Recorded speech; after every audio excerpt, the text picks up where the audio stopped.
doTERRA 3-as kezdőcsomag második rész, lemonolaj.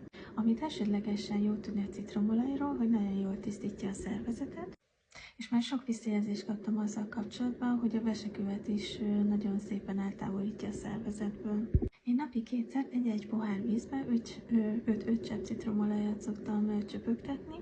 Ugye a citromolaj nagyon jól tisztítja a szervezetet, immunerősítő, segíti a májnak a működését, és hát nagyon jól segít az emésztésben. Úgyhogy te még esetleg nem fogyasztottad, de kipróbálnád, akkor azt javaslom, hogy először csak 1-2 cseppel kezd, mert hogy nagyon erős a tisztító hatása. Amennyiben vesekő ellen kipróbálnád ezt a módszert, azt javaslom, hogy 2 deci vízbe csöpögtess 3 csepp citromolajat.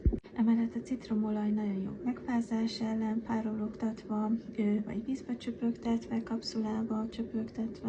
Bekenhetjük vele a mellkasunkat. Torokfájás ellen 1-2 cseppet vízbe csöpögtetve. Nagyon jó fertőtlenítő hatású, párologtatva, például levegőfertőtlenítésére is szokták használni. De használhatjátok még bútorápolóként vízbe csöpögtetve, vagy fertőtlenítőként.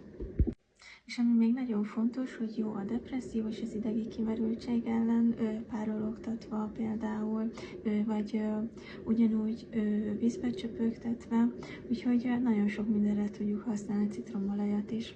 Amennyiben kérdésetek lenne, keressetek bátran.